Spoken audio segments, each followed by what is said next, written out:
สวัสดีค่ะพ่อแม่พี่น้องสวัสดีFCทุกท่านเนาะค่ะกลับมาพบมาพอกับเจตาพารวยค่ะมื้อนี้เป็นวันที่23วันที่22ค่ะลาวพัฒนาอ่ากับขอบุญขอบคุณ FC บ่ว่าจะเป็น FC เก่า FC ใหม่เนาะค่ะที่เข้ามาติดตามรับชมรับฟังทางช่องเจตาเนาะเห็นอยู่นี่ประวัติเจปากแดงค่ะพี่น้องเจปากแดงมีไผใดไผตามน้ำเพิ่นบ่น้อ เจปากแดงเข้าไปค่ะล่างนินจอดเจาะเนาะ3 ตัว9632 ตัว59ค่ะเจปากแดงเข้าไปวิ่งลูดกับเก้ากับหาเนาะค่ะ59ตัวนินตัวเจาะเพิ่น59ล่างเนาะค่ะเจปากแดงเดินแล้วค่ะเจปากแดงมาแล้วพี่น้อง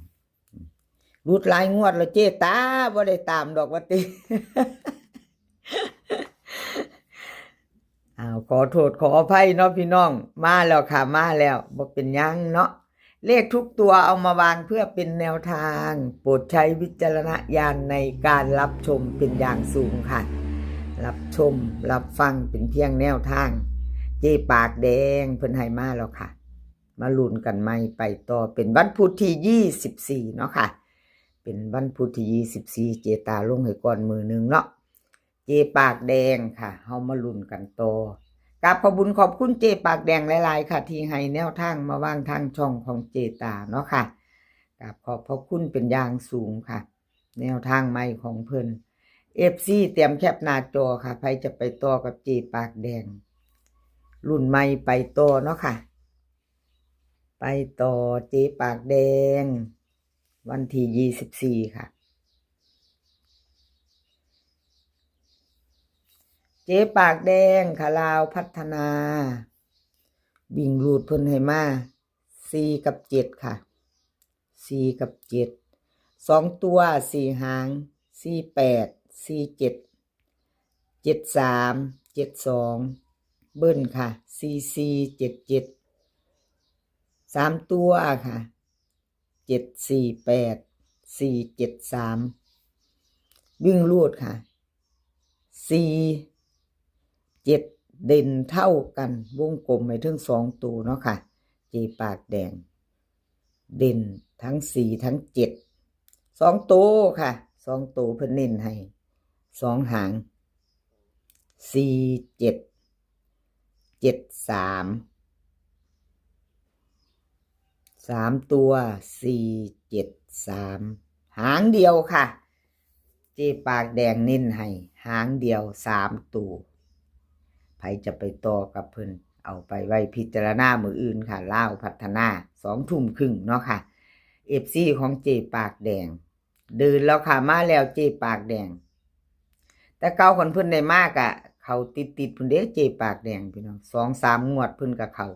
เคยมาแล้วเนาะเขาติด2 งวด 3 งวดของเจปากแดงเฮากับมาพิจารณาใหม่เนาะค่ะคันชอบก็จัดคัดก็ผ่านเนาะไม่มีอะไรแน่นอนค่ะเกิดขึ้นได้เป็นเพียงแนวทางเนาะค่ะชอบก็จัดขัดก็ผ่านไปต่อค่ะเป็นของใครอเพชรค่ะอเพชร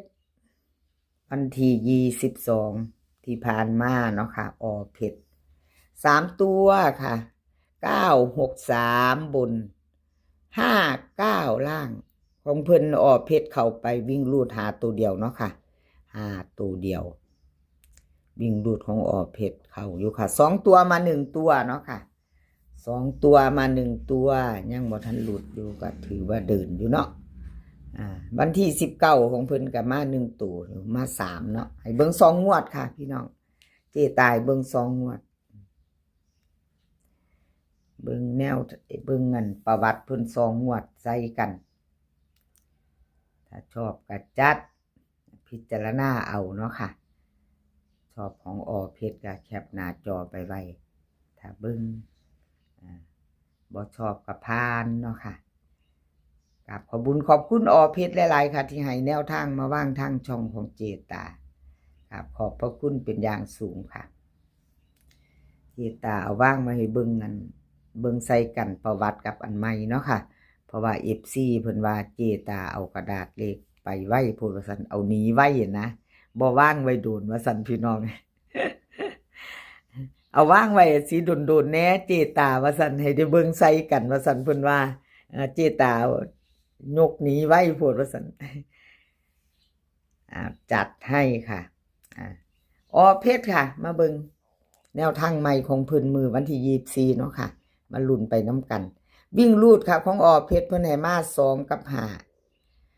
2ตัวค่ะ4หาง2 4 2 5 5 1 5 0เบิ้ลค่ะ2 2 5 5 3ตัวค่ะ2 5 0 5 2 4 2 5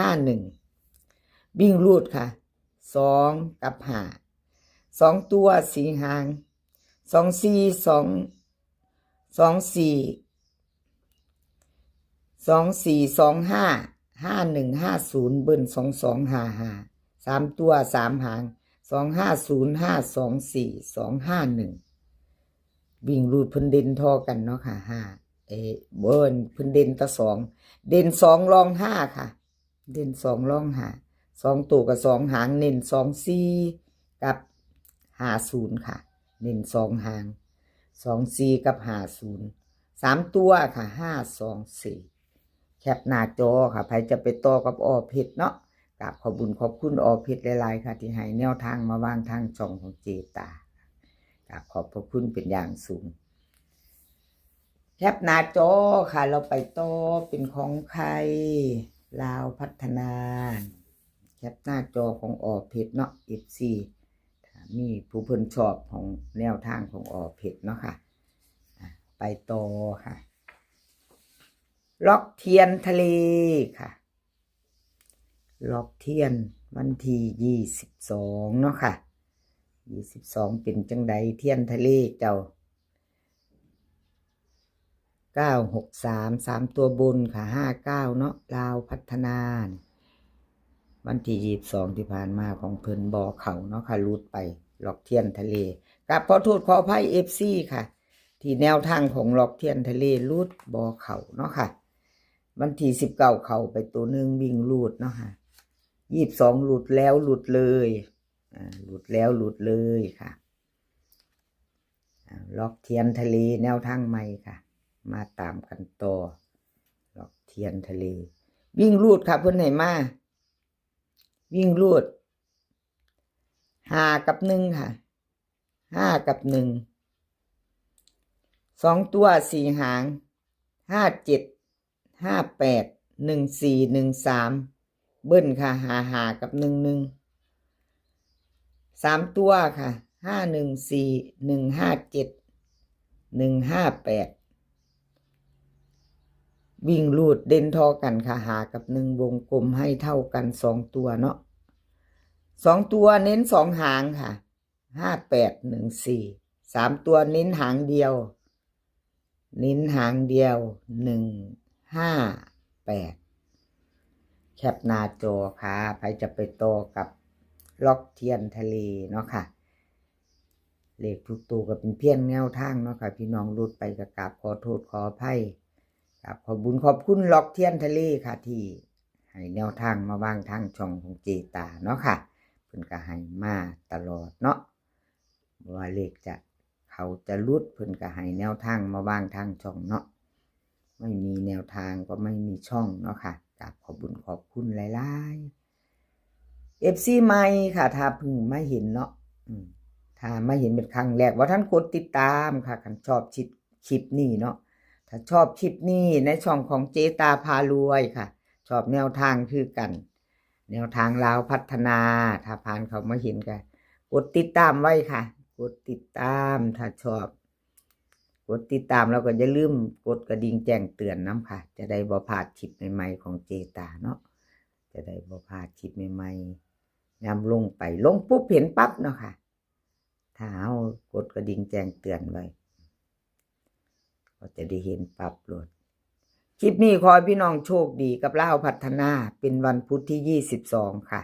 ขอให้โชคดีกันทุกคนมื้อนี้ก็ขอให้มีความสุขขอให้สุขภาพร่างกายแข็งแรงค่ะเดินทางไปไสก็ขอให้ปลอดภัย เดินทางไปก็ขอให้มีโชคค่ะ กลับมาก็ขอให้มีชัย คลิปหน้าพ่อกันไหมค่ะ คลิปนี้ก็สวัสดีค่ะ